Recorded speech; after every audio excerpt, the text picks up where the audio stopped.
Japan के Yasukuni मंदिर और क्योतो के योरजेन गोकोकु देवालय में इनकी याद में विशेष स्मारक बनवाए गए हैं। राधा विनोद पाल का जन्म 27 जनवरी 1886 को तत्कालीन बंगाल में हुआ था।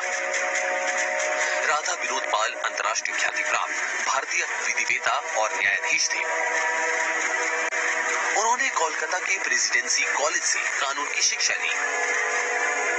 इसके बाद 1923 से 1936 तक वो विश्वविद्यालय में अध्यापक भी रहे। साल 1941 में उन्हें कोलकाता उच्च न्यायालय में न्यायाधीश नियुक्त किया गया। इसके अलावा वो अंग्रेजों के सलाहकार भी रहे। राधा विनोद पाल सेकेंड वर्ल्ड वॉर के बाद जापान के किए गए युद्ध अपराधों के खिलाफ चलाए गए अंतर्राष्ट्रीय मुकदमे टोक्यो ट्रायल्स में भारतीय जज थे। उन्हें ब्रिटिश सरकार ने भारत का प्रतिनिधि बनाया था। लेकिन राधा विनोद पाल ने ऐसा क्या किया? सेकेंड वर्ल्ड वॉर के बाद जापान के किए गए युद्ध अपराधों के खिलाफ चलाए गए अंतर्राष्ट्रीय मुकदमे टोक्यो ट्रायल्स में भारतीय जज थे। उन्हें ब्रिटिश सरकार ने भारत का प्रतिनिधि बनाया था। कुल 11 जजों में वो इकलौते ऐसे जज थे जिन्होंने यह फैसला सुनाया था कि सभी युद्ध अपराधी निर्दोष हैं। इन युद्ध बंदियों में जापान के तत्कालीन प्रधानमंत्री हिदेकी तोजो समेत 20 से ज्यादा अन्य नेता और सैन्य अधिकारी शामिल थे। न्यायाधीश पाल ने अपने फैसले में लिखा था कि किसी घटना के घटित होने के बाद उसके बारे में कानून बनाना सही नहीं है और इसलिए उन्होंने युद्ध बंदियों पर मुकदमा चलाने को विश्व युद्ध के विजेता देशों की जबरदस्ती बताते हुए सभी को छोड़ने का फैसला सुनाया था, जबकि बाकी जजों ने उन्हें मृत्युदंड दिया था। यही वजह है कि जापान में उन्हें आज भी एक महान व्यक्ति की तरह सम्मान दिया जाता है। राधा विनोद पाल के फैसले के बाद ही जापान को काफी सहूलियत मिली, जो उनके जख्मों पर मरहम की तरह था। साल 2007 में जब जापान के पीएम शिंजो आबे भारत आए थे, तो उन्होंने राधा विनोद पाल के बेटे से कोलकाता में मुलाकात की थी और तस्वीरों का आदान प्रदान भी किया था। दरअसल उस समय के युद्ध अपराधियों में शिंजो आबे के नाना नोबुसुके किशी भी शामिल थे, जो बाद में जापान के पीएम बने। राधा विनोद पाल ने उस दौर में जापान के लिए वो काम किया था जिसकी कल्पना कर पाना भी आज के दौर में मुश्किल लगता है। लेकिन राधा विनोद पाल का फैसला जापान के जख्मों में मरहम के जैसा था।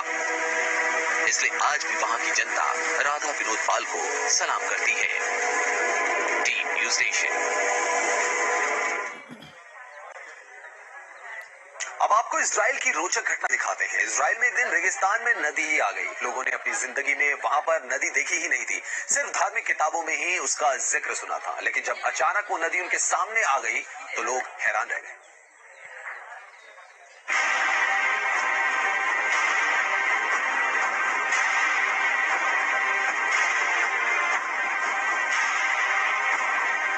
कुदरत कितनी ताकतवर हो सकती है, उसकी वानगी है ये तस्वीरें।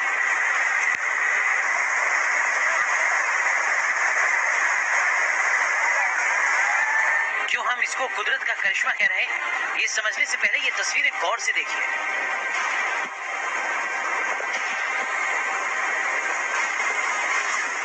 देखिए, रेगिस्तान में एक सफेद रंग की नदी सी बहती आ रही है।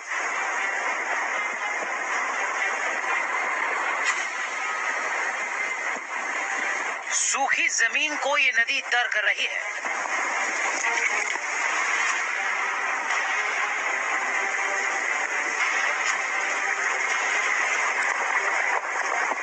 अब इन तस्वीरों की पूरी कहानी समझिए।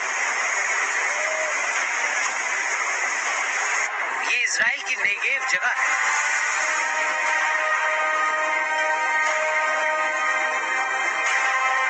ये पूरा इलाका सूखा है और दूर दूर तक कोई नदी भी नहीं है।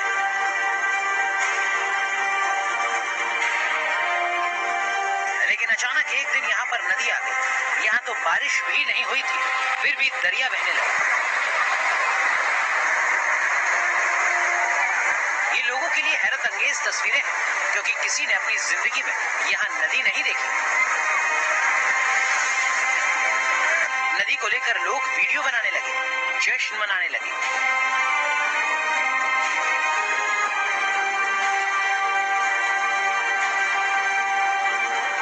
अब इस कहानी का एक और पहलू समझिए। इजराइल की धार्मिक किताबों में जिक्र है कि नेगेव में एक नदी बहती थी जिसका नाम था जिन। भविष्यवाणी थी कि इस जगह पर फिर एक नदी बहेगी। किसी ने यहाँ जिन नदी को देखा नहीं और इस सूखे इलाके में नदी का कोई स्रोत भी नहीं नजर आ रहा था, इसलिए लोगों के धार्मिक दावों पर यकीन करना थोड़ा मुश्किल था।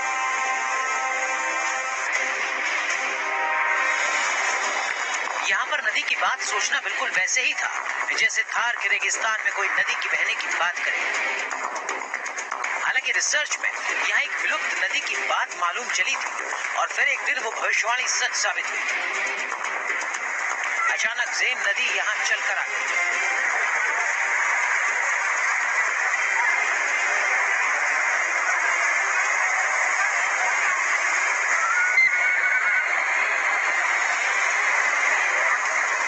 कुदरत ने वो सही कर दिखाया था जिसका जिक्र सिर्फ धार्मिक किताबों में था, जब इंसानों को यकीन करने में मुश्किल होता था।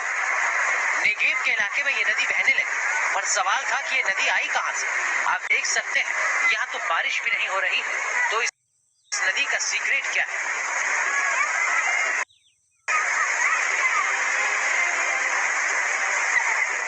स्थानीय लोगों की जिज्ञासा को शांत होने में ज्यादा मुश्किल नहीं हुई। इस पानी ने यहाँ पहुंचने के लिए करीब 100 किलोमीटर का सफर तय किया।